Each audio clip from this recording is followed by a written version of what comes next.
ప్రభువైన యేసుక్రీస్తు నామములో మీ అందరికీ వందనాలు.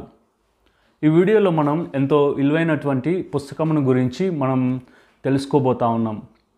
ఆ పుస్తకము టైటిల్ వచ్చేసి క్రీస్తు కులము మరియు సంఘము అనే ఈ పుస్తకమును గురించి తెలుసుకోబోతా ఉన్నాం. ఈ పుస్తకాన్ని రచయిత స్టీఫెన్ డేవిడ్ గారు ఈ పుస్తకాన్ని రాయడం జరిగింది. ఈ పుస్తకం ముఖ్యంగా 3 గొప్ప విషయాలను గురించి స్పష్టంగా వివరించడం జరిగింది. మొదటిది వచ్చేసి కుల వ్యవస్థకు మూలం ఏంటి, తర్వాత రెండవది కుల వ్యవస్థకు బైబిల్ స్పందన, తర్వాత మూడవది సంఘంలో కులతత్వాన్ని నిర్మూలించడానికి తీసుకోవాల్సిన చర్యలు. ఈ 3 విషయాలను గురించి చాలా స్పష్టంగా ఈ పుస్తకంలో వారు రాయడం జరిగింది. ఈ పుస్తకం యొక్క ప్రత్యేకతలు ఏంటి అంటే, సంఘాన్ని కులతత్వం నుండి ప్రక్షాళన చేయడానికి ఈ పుస్తకం మనకి పిలుపునిస్తుంది. తర్వాత రెండో విషయం, క్రీస్తులో మనం ఏమై ఉన్నామో ఈ పుస్తకము చాలా చక్కగా వివరించడం జరిగింది. ఈ పుస్తక రచయిత మాత్రం కాదు, కానీ ఒక మంచి నమ్మకమైన సంఘ కాపరి ఈ పుస్తకాన్ని రాయడం జరిగింది. ఈ పుస్తక రచయిత స్టీఫెన్ డేవిడ్ గారు. ఆయన ఎక్లేషియా ఎవెంజలికల్ ఫెలోషిప్ ఆ సంఘ కాపరిగా ఆయన ఉన్నారు. తర్వాత ఈ పుస్తకంలో ప్రశ్నలు మరియు జవాబులు కూడా పొందుపరచడం జరిగింది. ప్రాముఖ్యంగా ఈ పుస్తకానికి ముందు మాట విశాల్ గారు ముందు మాట రాయడం జరిగింది. తర్వాత ఈ పుస్తకాన్ని డాక్టర్ శంకర్ బాబు గారు మరియు మొండితోక సుధాకర్ గారు ఈ పుస్తకాన్ని సిఫారసు చేయడం జరిగింది. ఈ పుస్తకాన్ని ఫర్ ద ట్రూత్ వాళ్ళు ముద్రించారు.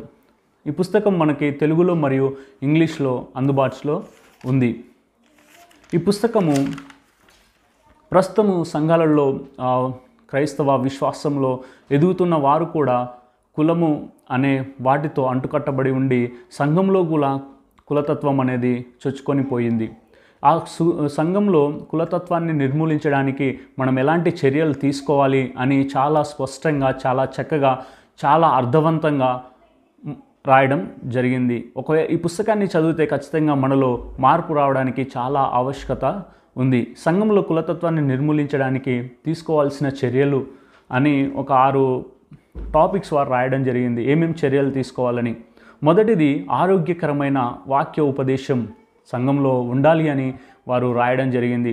రెండవది మనం సంఘంలో క్రీస్తు కేంద్రిత సంస్కృతిని సృష్టించాలి అని వారు రాయడం జరిగింది. మూడవది కులరహిత వివాహాలని మనం ప్రోత్సహించాలని ఈ పుస్తకంలో వారు చక్కగా వివరించారు. తర్వాత నాలుగవది సహవాస భోజనమును పెంపొందించాలి. ఈ రోజుల్లో చాలామంది సంఘమునికి వస్తూ మనం క్రీస్తుని అనుసరిస్తూ ఉన్నాం అని చెప్పుకుంటూ కూడా కలిసి భోజనం చేయడానికి, కలిసి వందనాలు చెప్పడానికి కూడా ఇష్టపడని కొంచెం సంఘంలో మనము ఉంటూ ఉన్నాం. చాలామంది సహవాస భోజనం చేయడానికి కొన్నిసార్లు తృణీకరిస్తూ ఉంటారు, అధిక కులం తక్కువ కులము అని. సో మనము సహవాస భోజనమును పెంపొందించుకున్నట ఎంత ప్రాముఖ్యమో వారు ఈ పుస్తకంలో తెలియజేయడం జరిగింది. ఐదవది సంఘము క్రమశిక్షణ అభ్యాసం చేయడం. సంఘము క్రమశిక్షణను ఎలా అభ్యాసం చేయాలి అనే విషయాన్ని వారు చాలా చక్కగా వారు వివరించడం జరిగింది. ఆరవది మార్పు తీసుకురావడానికి గల వ్యక్తిగా తయారవ్వడం. మనమే ఒక మార్పును తీసుకురావడానికి ఎలా మనం తయారవ్వాలి, ఎలాగునో మనం స్టాండ్ తీసుకోవాలి. కొన్నిసార్లు చాలా సులువుగా చెప్పడం ఈజీ వేరొకరు మారాలని, కానీ మనం ఎలాగునో మారాలి, ఈ విషయంలో మనం ఎలాగునో స్టాండ్ తీసుకోవాలని ఈ పుస్తకంలో వారు చాలా చక్కగా వివరించడం జరిగింది. ఈ పుస్తకాన్ని చాలా చక్కగా వివరించడం జరిగింది. మనము కులము అనే దాని నుంచి ఎలాగున బయటికి రావాలి, క్రీస్తు మనల్ని ఏ విధంగా జీవించమని చెప్పాడు, సంఘంలో మనందరం ఏకమై ఉన్న రీతిగా అందరం ఎలాగున జీవించాలి, సహోదరులుగా మనం ఎలాగున జీవించాలి, ఒక కుటుంబంగా, సంఘం అంటే ఒక కుటుంబంగా ఎలా ఉండాలి అని ఈ పుస్తకం చాలా చక్కగా వారు వివరించడం జరిగింది. దీనికి టైటిల్ కూడా చాలా చక్కగా పెట్టారు, క్రీస్తు కులము మరియు సంఘము. దాని కింద సబ్ టైటిల్ వచ్చేసి సంఘాన్ని కులతత్వం నుంచి ప్రక్షాళన చేయడానికి పిలుపు. సంఘాన్ని కులతత్వం నుంచి ప్రక్షాళన చేయడానికి ఈ పుస్తకం పిలుపునిస్తూ ఉంది.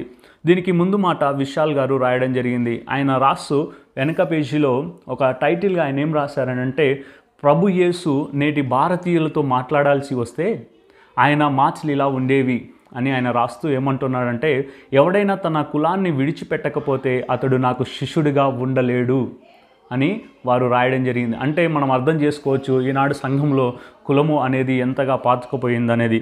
సో దాని గురించి చాలా చక్కగా వారు వివరించడం జరిగింది. ఈ పుస్తకాన్ని తప్పకుండా మీరు చదవండి.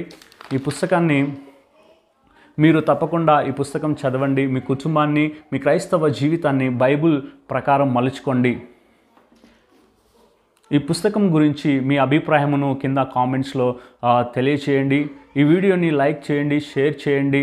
మరిన్ని అద్భుతమైన పుస్తకాల కోసం మీరు స్క్రిప్చర్స్ టీవీని సబ్స్క్రైబ్ చేసుకోనండి. Thank you.